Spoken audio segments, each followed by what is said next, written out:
Hi, everyone. Happy New Year. Welcome back to the 2018 school year. We are entering week 20, and what we want to do is make sure that all of our bad habits that we had in 2017 stay in the past. So things are going to come at you fast. Those bad habits are going to sneak back up, and you need to make sure you're fighting off old habits and trying to have a nice fresh start to the new year. The progress for our class, we have so far had only one project was officially due, and that's the Ideas That Change the World project. That was due a while ago. I'm still missing 6. That's not too bad, but we are halfway through the year now, so make it a point to get these projects done. There's really no excuse for that first one. It's honestly just a paragraph, and the point of that paragraph is learning how to look at primary and secondary sources and find evidence, because that is something that you're going to build on in all of the future projects. So get that first one done. It's a paragraph. There's nothing scary about it. And remember, you should only be submitting the final product at this point. I'm not concerned with the checkpoints because they're too late for feedback. The Revolutions essay is what is due on January 16th. I have 2 of you that have completed it, and another 3 who have submitted at least 1 checkpoint. But because that is so close to being due, I would like to see that number a lot higher, that at least some of you have, more of you need to turn in a checkpoint. Again, I'll give you feedback throughout, as long as it's turned in on time. The importance of the feedback is so that you have your best quality final product and you know what you're supposed to turn in and you get that help along the way. So try to buckle down this week and get some things done. The focus areas, the ones that are bolded are ones that are required for the completion of the course. The ones that are not bold are the ones that are additional focus areas that are basically extra credit if you want to be getting the highest possible grade. So all of those ones in bold should be completed by now. Make sure you're asking for help. So I like the image on the right. Asking for help doesn't mean you're weak. It means you're wise. It is really difficult sometimes to admit that you don't know what to do, that you've let it go too long, and it takes a very strong person to admit that they need help. So do the smart thing and reach out and ask for help.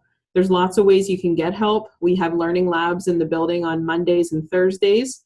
From 1 to 3, I could do a virtual help session if you need some time for me and you to be on the computer working together.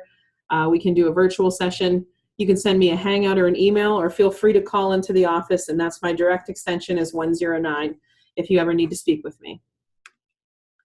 Attendance, again, in order to get perfect attendance each week, you need to complete the instructional launches as well as submit work 5 days a week or end the week on pace. So if you are not on pace according to the pace chart and you didn't work in a week or 2, you're going to be marked absent for at least a day or 2. If you're only completing the instructional launches, you're only being marked present on Mondays. So I do have some of you that every week you only come and watch these videos and then you do absolutely nothing in the class. So just so you know, you're being marked absent every day except the day you watch the video. So it's time to actually get to work in the course. This is not the whole course. This is just a supplement to help you in the course. We are working on the Revolutions essay. Checkpoint 5 is what you should be working on if you are on pace. And this is about how to write a body paragraph. So you have your introduction paragraph and a conclusion paragraph, and then your body paragraphs are the stuff in between. And that's the real meat of an essay. So in order to write a body paragraph, you would want to follow this kind of style. You want to have a topic sentence. This sentence shows your readers what the paragraph will be about. Then you want to introduce your evidence, introduce the source. So you want to make sure that you're not just going right into a quote. You want to say, who's the author, what year was it written, what's the historical context of that source. Then you want to provide your evidence and use specific quotes from the documents that are given to you. And then you also don't want to just end on a quote. You need to use your own words and explain it. So that's the discussion part. Discuss how the evidence is important and how it proves your argument. So connect it back to your claim. And this is definitely the most important part. So I want to give you a little flow chart so you can see how to properly use evidence when you're in a paragraph. So you want to start with your argumentative claim. That's your thesis, basically, your opinion on an issue. And then you want to back that claim up by using evidence or quotations that are found in the documents that are given to you. And then once you provide the evidence, you want to make sure that you're analyzing that evidence or explaining.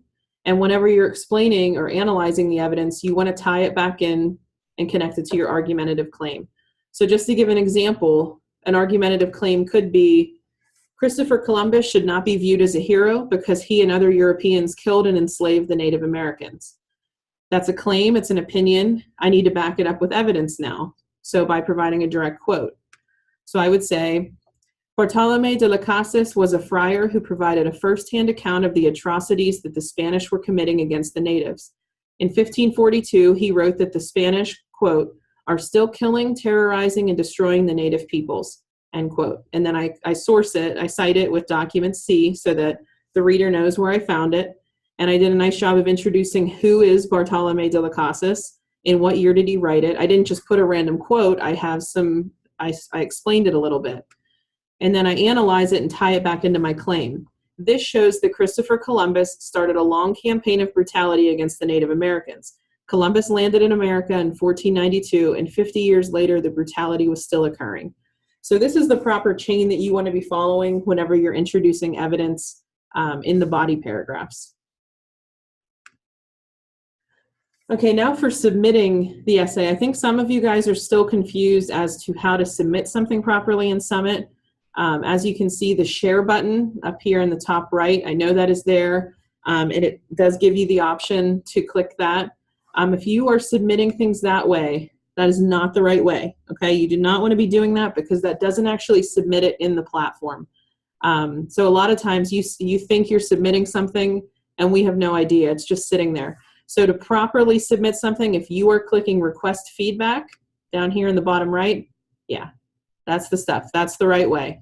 So make sure, again, you are clicking request feedback to properly submit it. You are not clicking share up here. A reminder that it's the end of the second marking period. On January 12th, it's the last day. I know that's shocking because this year is flying by. If you've not been completing instructional launches in all of your classes, your grade will drop. It won't drop a ton, but it is worth 10%. So if you're somebody who is doing very well, it will be enough to drop you to a B or vice versa. So I suggest going back, submitting old weekly instructional launches from the second marking period. That would be from weeks 11 to 20, and raise your grade. So go back in and complete anything you haven't done, and because that's the easiest part of this whole course is these videos to do. For week 20, which runs January 10th to January 16th, you want to submit your past due projects and focus areas, and to be on pace, you should be working on the French Revolution effects focus area and Revolutions essay. Your assignment for this week is a little bit different. So you're going to want to go back into the Google Classroom, and there should be a link to a Google Doc, and you want to open that up and complete the Google Doc, and we're going to be practicing finding evidence in a text. So I'm actually reporting this on Friday, so it's extremely cold here in Duncansville and across the entire East Coast. So bundle up this weekend, stay warm, stay inside, and if you need anything, please reach out, and I will talk to you guys next week.